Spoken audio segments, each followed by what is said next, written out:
Are you ever cognizant of what the spread is? Oh, yeah. I mean, You it's sort just of know a part of sports now. It's actually kind of funny, though, that you say that because before the playoff series with the Sixers, they brought up sort of like the gambling odds, like where we were projected to finish the season from the start. And they went through like the Vegas odds books and all that stuff. Like the coaches were using it as a pregame speech. And afterwards, Ed Davis and I were like, where the hell is the NBA going? Like, we literally are just talking about the odds like it's nothing. You Right. know? Yeah. Right. Adam Silver's smart. He's kind of open arms. It's so crazy that the other commissioners don't realize what Adam Silver's realizes, that like gambling's gonna be legalized everywhere. Yeah. So Yeah, you he might as well definitely get in seems a front step of it ahead. Yeah. and let it all in. Yeah. So He's trying to get a piece of that pie. Right. So, Why wouldn't you? I know, exactly. What do you think about his idea to do like mid-season tournaments?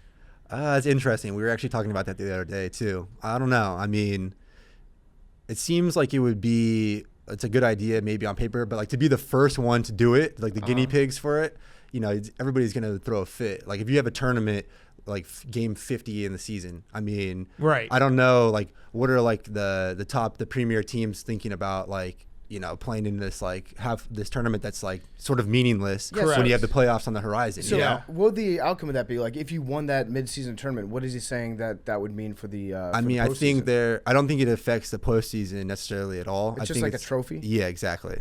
Yeah, then there would be like That's a lot weird. of, if somebody gets injured in that, That's then it's weird. a whole Yeah, thing. yeah. It becomes a big, Yeah.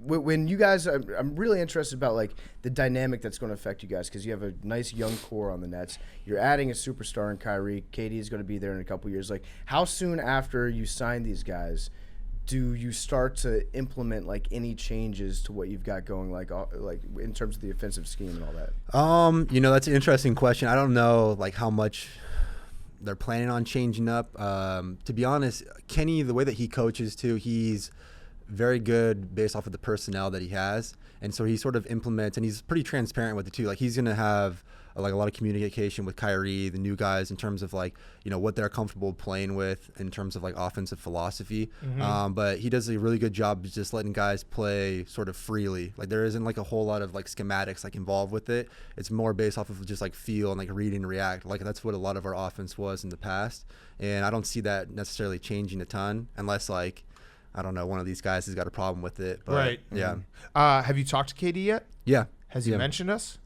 You know, he didn't. Now that I think about it, I'm not sure that he did, but I could. He might have. You can just say, Yeah. like, Did you ask DeAndre? I mean, he said yes. He said maybe. he said maybe. Yeah. Did he allude He said to ask it? Joe. Yes, that's true. Yeah, he was like ask Joe. Has He'll know. he talked about the blog boys? Yeah. The blog boys. Yeah, I mean, you guys are taking up a little space in that head, I think. No, we Yeah. like KD now. We are KD guys. You're now. back? Yeah. We've Okay. totally flipped. I mean, we Brooklyn. are Team Snake. Although is that a bad thing? Because you just mentioned earlier, like, you know, your coaches had up on the wall, like these were your odds to make the playoffs. Are your odds to like win this series. Yeah. A lot of teams play better when they've got that chip on their shoulder.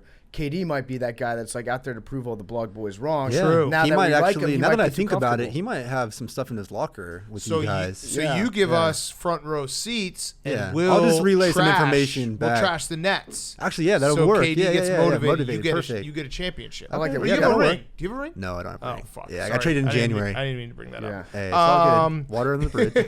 What is your nickname? My nickname? Because I've read it, I found it, and there's 7 of them. Yeah, I don't know how that even started, to be honest. I mean, So what is it? pretty much all the guys on the team just call me Buckets. Buckets. That's Yeah. pretty good. pretty That's a good good. nickname. So I've seen Joey Hoops, Beef Jerky Joe, Yeah, Jesus. Joey Moses, Sasquatch. So are you Joey Buckets? I would say just Buckets. Okay. Mr. I like Buckets? that. You could call, yeah, if you want to keep it formal. Dr. Buckets? Doctor. Okay. I'm working on that. Okay. I like to. Well, Jimmy Butler used to. Stacey King, the Bulls color announcer, used to do Jimmy G Buckets, and the G stands for Gets.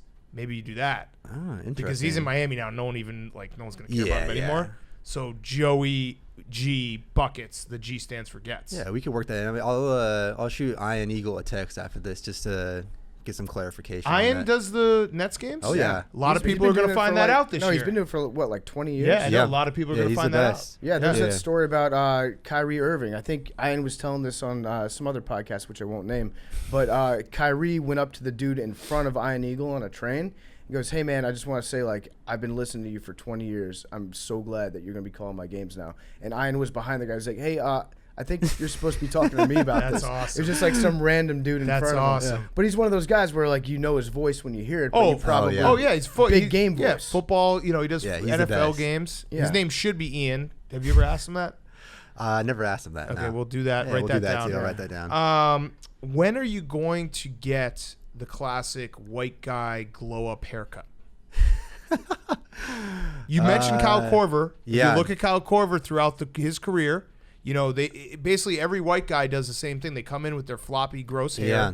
and then after Just say Gordon Hayward. That's actually a good point. Yeah, Gordon, even JJ. You know. JJ. You had Kyle Korver, Kirk Heinrich. Yeah. You can go down the list. So you have not realized that you need. I'm to in that change stage it? right now. Yeah. It's like, I'm going into year 6 now. So I Oh, think. yeesh. It's a little late for Okay. that. No. It's a slow progression. Okay, I you're think. okay. Yeah, All right. Yeah. You need I'm to good on timing. You Yeah. gain like 10 pounds of muscle. Like get a little bit of Tattoos get as a well. little Tattoos? bit of a bicep and a sick Euro kind of haircut. Yeah. So when's that happening? I mean, it's sort of inevitable, right? It yeah, has to it happen has at some to. point. People will respect you so much more. They'll be like, "Oh, you know who's been doing well? Joe Harris."